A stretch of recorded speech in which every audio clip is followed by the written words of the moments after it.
Tonight, the beekeeping industry is in crisis over the shocking and unexplained deaths of hundreds of millions of bees over the last 8 months. Now, this could impact all of the U.S. as bees, called the backbone of agriculture, are responsible for pollinating, get this, more than a third of the nation's crops.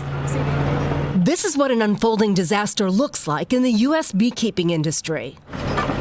Each of these hives can hold as many as 80,000 bees, but for reasons no one can pinpoint, the bees in all these hives and tens of thousands more have turned up dead. Have you ever seen it this bad? Never, not even close. The data is showing us that this is the worst bee loss in recorded history.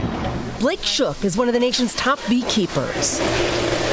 He owns Desert Creek Honey and several other beekeeping businesses. If this is a multi-year thing, it'll change the way we consume food in the United States. That's a pretty significant statement. It's huge. It's huge. I mean, if we lose 80% of our bees every year, the industry cannot survive, which means we cannot pollinate at the scale that we need to produce food in the United States. Bees play a critical role in U.S. food production. In addition to making honey, they pollinate 75% of the fruits, nuts, and vegetables grown in the U.S. That's $15 billion worth of crops. Hey, you ready? Yep. All right, the first thing we do is smoke the entrance, and that calms the bees down. This is what a healthy hive looks like. And then in the center here, this is where the baby bees are raised. These just returned from California, where the bees were used to pollinate almonds. Beekeeping groups say the losses may put as many as 25% of commercial operations out of business by year's end, with wide-reaching impact. I got a call from a friend who has 20,000 beehives at the start of winter, and he's at less than 1,000. And he said, this is it. I'm done. And I've had far too many of those calls in the past weeks. It's not just a beekeeper issue, this is a national food security issue. An industry reeling amid a troubling trend.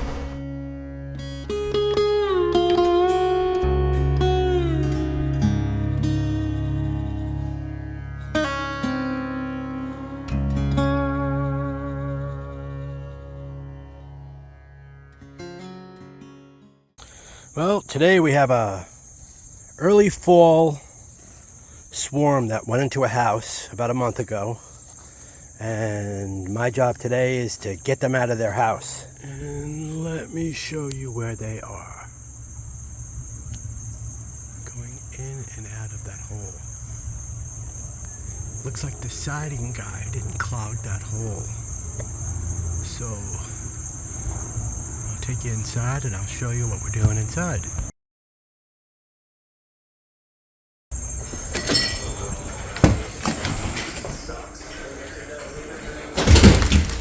So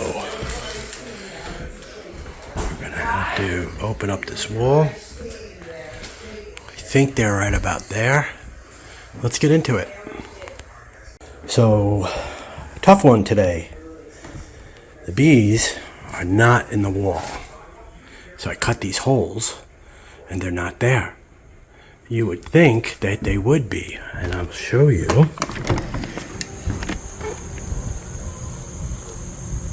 They're going in and out there. So I cut the ceiling, and guess where they are? They're right up there.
Now, after collecting all the bees, that is a packed hive. That's probably 5 pounds of bees. Wow. So 2 things of water and 1 and you're going to put 1 can. And that's the end of part 1. Part 2, it gets a new home. So 3 cans. This is another day saving the bees.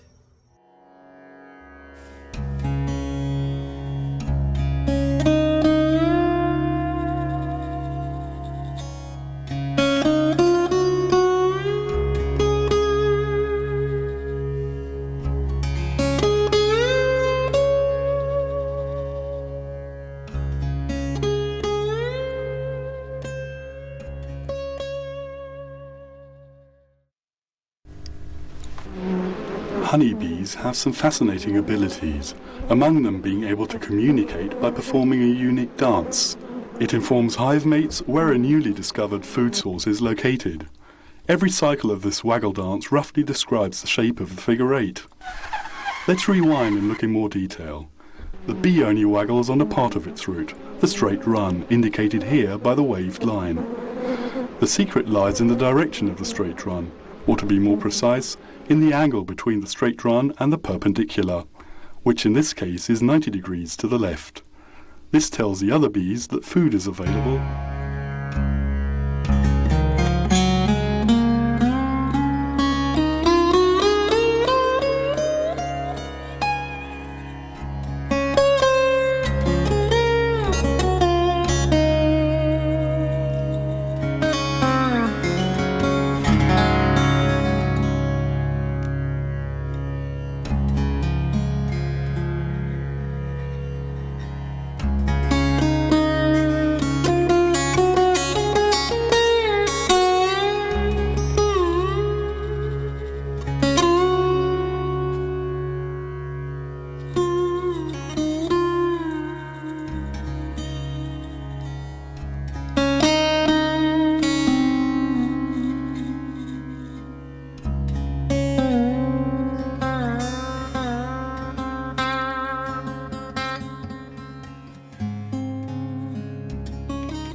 Who called you, Bob?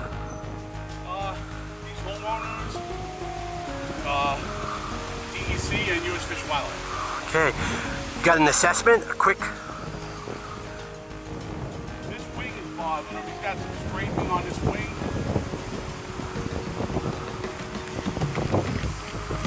All his tail feathers are gone.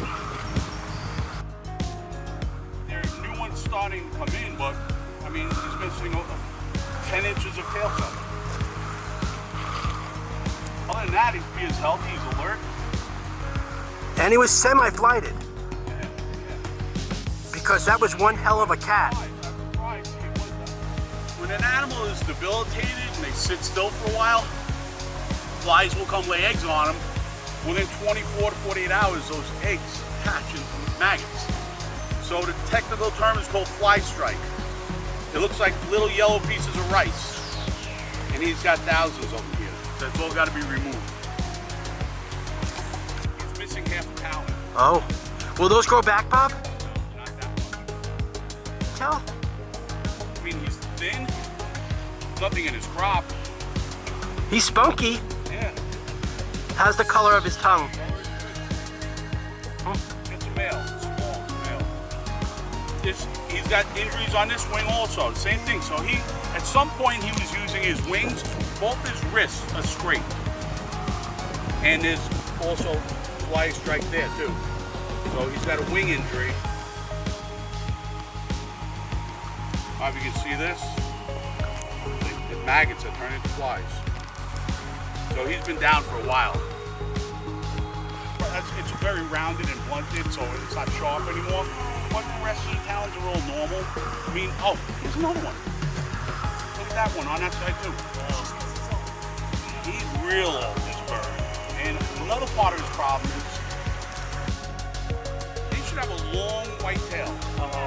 He's missing all his tail feathers. So I don't know if they were pulled out or they naturally fell out. This time of year they molt, like snakes shed their skin. They shed their feathers and new feathers grow out. But not in this fashion though. They lose 2 feathers, those 2 feathers start growing in, next 2 feathers, next 2 feathers.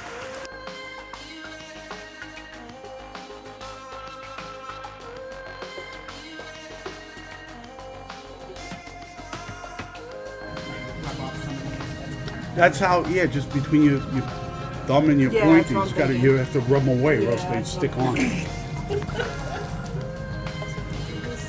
Slush is going to try and do something.